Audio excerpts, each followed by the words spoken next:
So, how do you actually go about constructing a giant loop-the-loop ramp? In the finest tradition of British engineering, it started with a sketch in a shed.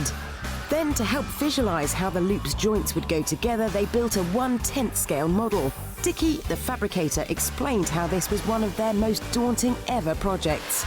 1/10 scale is 1/10, isn't it?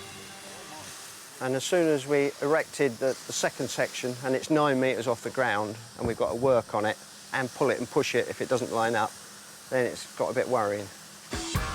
The sleepless nights for the engineers had begun. They started welding 6 sections that would hopefully fit together to form the loop.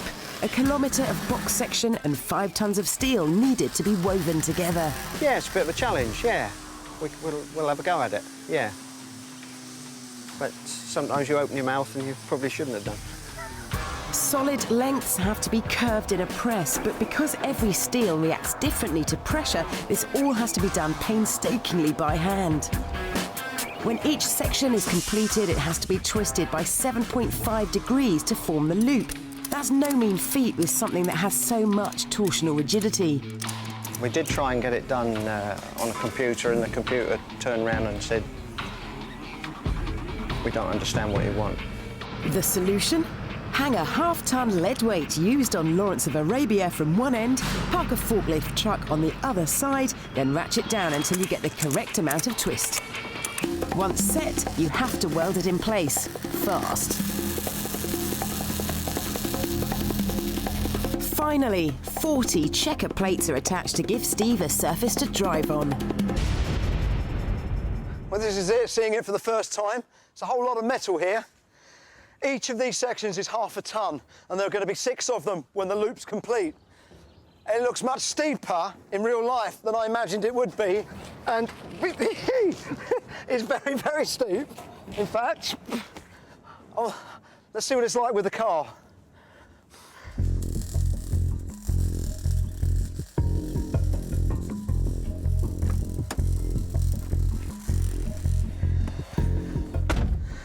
This might not look very glamorous in this old yard, but this is very, very important to me to be able to line the car up with the loop.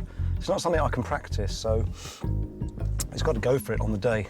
And so this is a really important moment for me, and it's quite daunting, because the next time I'm going to be in this position, I'll be doing 40 miles an hour, and I'll be at the point of no return going for it, full of adrenaline, and preparing to pull all the G's. Hopefully survive it. Whoa! Oh, there's a whole lot of metal in front of me there. Wow. As you go in, all you can see is sheer metal. Now, there's a space here that's going to be filled in with the whole of the loop. So all I'm going to be able to see to the top of my windscreen is, if I come back a bit, just that, sheer metal the whole way. As Steve continued to practice his entry, it became clear that something Dr. Hunt had predicted was true. If your suspension squashes down, Yeah. is the front bumper bar and the back bumper bar going to scrape along the track? I'm with you. Whoa!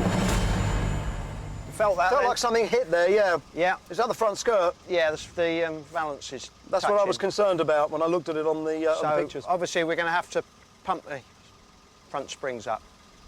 Maybe cut a bit of skirt off as well, perhaps? Could be. See what it's like when it's... Play it by ear, but we'll get it up. Yeah. It's probably the worst bit you're going to get there, actually. Yeah, you know, if it touches, it's going to slow the car down. It's going to increase the chance of me dropping out the top of this loop. That's quite important.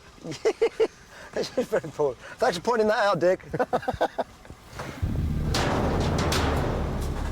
If I start to steer off when I come into this thing, there's a likelihood that my tyre could touch this and catch me. That'd spin the car and flip me out.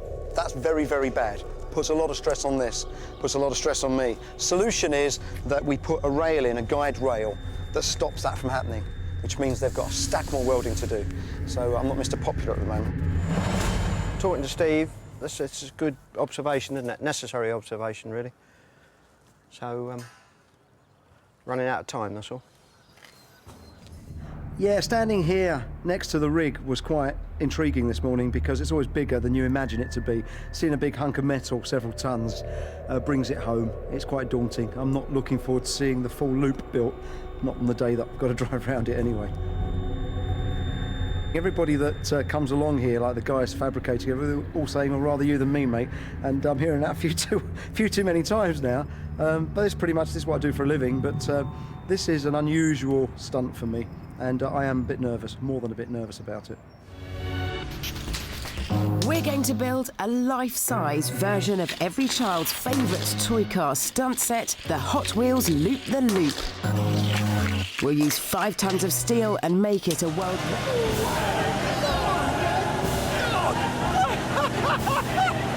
It's unbelievable! I don't know where's up and where's down anymore. Where are you? You still there? Yes, I am. Fantastic! The height on this one